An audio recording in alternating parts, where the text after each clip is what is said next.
welcome into the Week 7 recap. Let's get right into it, starting with redraft. Leftist Tier 6-1 defeats the Red Carpets 3-4, 149.35 to 89.79. Leftist Tiers rolled through Week 7 with another statement win, powered by a 37.2-point explosion from Christian McCaffrey, who continues to make fantasy football look unfair, and steady production across the board.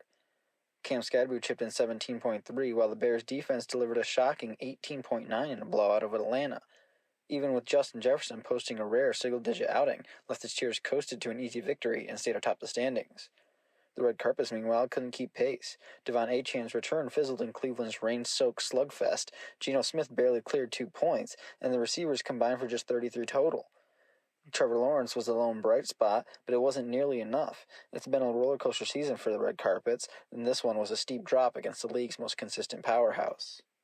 Nico's League 2-5 defeats Steel Curtain 3-4, 147.69 to 75.56. After weeks of bad breaks, Nico's League finally puts it all together, and did so emphatically. Bo Nix erupted for 42.3 points in a thriller against the Giants, but Justin Fields went down, and both Bijan Robinson and Josh Jacobs did clear 17 apiece. Even the flex spot delivered, with Jordan Mason vulturing a score and sealing the team's best outing of the year. Steel Curtain, on the other hand, never got off to the ground.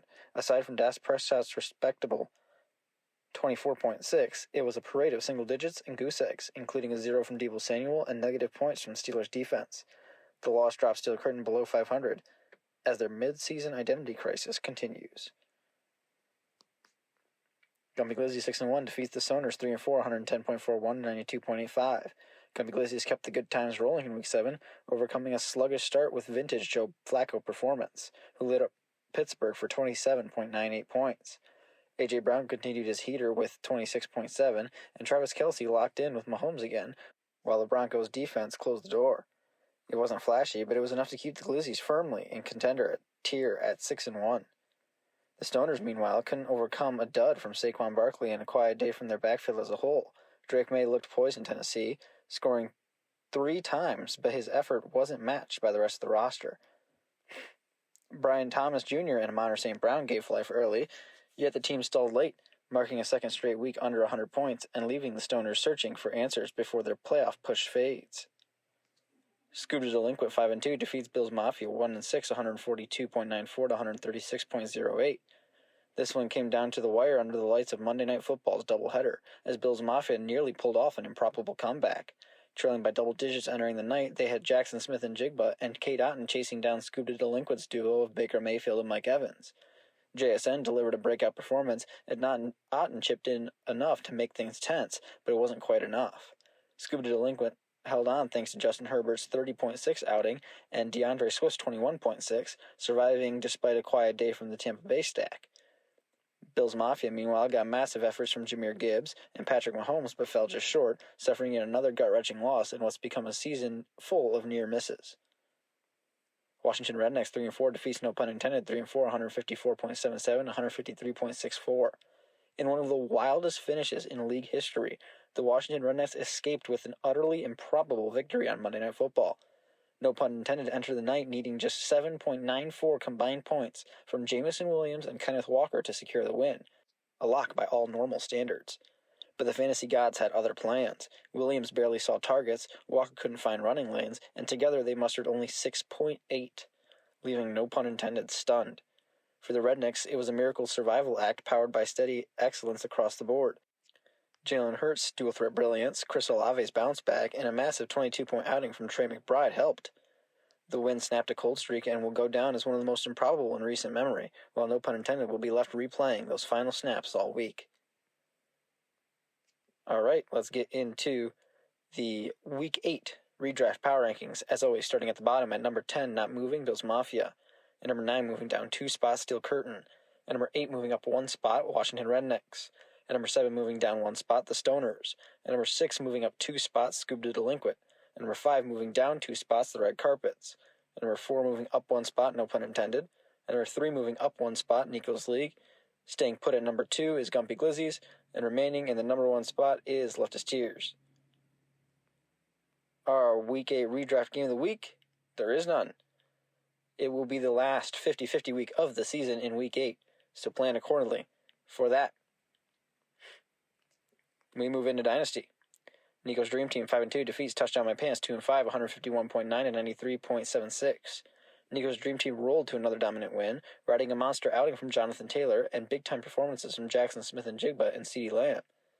The team looked balanced and explosive, with Jaden Daniels steering offense efficiently despite modest numbers. It's the kind of complete showing that keeps Nico's Dream Team firmly in contender conversation as the season hits its midpoint. Touchdown My Pants, meanwhile, never found rhythm. Justin Fields' disastrous 4.4-point showing set the tone early, and while Cam Scadaboo and Jalen Warren fought to keep things respectable, it wasn't nearly enough to match Nico's Dream Team's firepower. It's been a frustrating stretch for Touchdown My Pants, whose talented roster continues to underperform in the worst spots. I Am They 4-3 defeats Sneezy Raccoon 74 4-3, 139.76 to 129.9.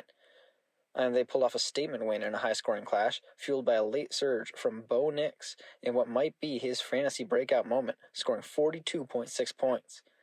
That, paired with steady efforts from Keenan Allen and T. Higgins, the squad overcame a sluggish start to hand Sneezy Raccoon 74 their third loss of the season. Sneezy Raccoon 74, meanwhile, once again watched Jahmyr Gibbs put on a show, erupting for 36.8 points in a star-making performance, while Patrick Mahomes added 28.2, but Breece Hall's dud and a quiet showing from Devon Achane left too much ground to make up. Despite another strong outing from their core, the depth couldn't match I Am They's balanced attack, and Sneezy Raccoon 74 falls back to 500 in a game that could have gone either way. Bales on Your Chin 2-5 defeat the Scoop Empire 1-6, 101.0 to 71.58. Bales on Your Chin finally found the win column again, leading on a steady, balanced effort across the board to dispatch the Scoop Empire. Devontae Adams looked like his old self, while Cortland Sutton and C.J. Stroud chipped in clutch performances to push Bales on Your Chin over the century mark. It wasn't flashy, but it was efficient, the kind of win that keeps playoff hopes flickering. The Scoop Empire's struggles, meanwhile, continued. Chris Olave was the lone bright spot, but Saquon Barkley and Ashton Gente combined for just 7.9 points, stalling any chance of a rally. At 1-6, it's been a brutal stretch, and the Scoop Empire will need to find answers and fast to avoid slipping completely out of contention. Stratton Oakmont Inc. 7-0 defeats Scump Dynasty 3-4, 144.4 to 120.7. Stratton Oakmont Inc. remains undefeated, extending their perfect season behind another commanding performance from Christian McCaffrey and Jalen Hurts. Even with modest outputs from the receivers, Stratton Oakmont Inc.'s star power and consistency once again carried the day, showing why they've separated themselves as the class of the league. Gump Dynasty put up a respectable fight, led by Justin Herbert's 30.6 and A.J. Brown's 26.7, but a 0 from Jacoby Myers and quiet games from DK Metcalf and J.K. Dobbins proved too much to overcome. Despite sitting below 500, Gump continues to flash upside, but taking down the league's juggernaut requires near perfection, and this week, Stratton Oakmont simply did not miss. Prestige Worldwide 2-5 defeats Cumber Dynasty 5-2, 109.68 to 98.78. In one of the most shocking upsets of the season, Prestige Worldwide snapped out of their slump with a gritty win over the defending champions. What looked like a comfortable Sunday lead nearly evaporated on Monday night as Jamison Williams, Sam Laporta, and Mike Evans combined for 2.16 points, leaving the door wide open for Cumber Dynasty to steal a win late. But that door was slammed shut early in the 10 p.m. game when Seahawks running back Zach Charbonnet punched in a first-quarter touchdown, icing the improbable victory for Prestige Worldwide. Joe Flacco's surprise 27.98 outing set the tone, while Jordan Addison and Dak Prescott did just enough to deliver the upset. Cumber Dynasty, meanwhile, never found their usual magic, as Justin Jefferson's return couldn't spark a rally in a frustrating low-output week for the reigning champs. All right, let's get into the Week 8 Dynasty Power Rankings. Starting at the bottom, at number 10, Not Moving, Bales on Your Chin. At number 9, Staying Put, Prestige Worldwide. At number 8, Not Moving, Touchdown My Pants. At number 7, Not Moving, The Scoop Empire. At number 6, Staying Put, I Am They. At number 5, Staying Put, Sneezy Raccoon 74. At number 4, moving down 2 spots, Cumber Dynasty. At number 3, Staying Put, Gump Dynasty. At number 2, moving up 2 spots, Nico's Dream Team. And remaining in the number 1 spot is the undefeated Stratton Oakmont Inc. We would normally have a Week 8 Dynasty Game of the Week, but Week 8 is the last 50-50 week of the season, so prepare accordingly, and we will see everybody in Week 8.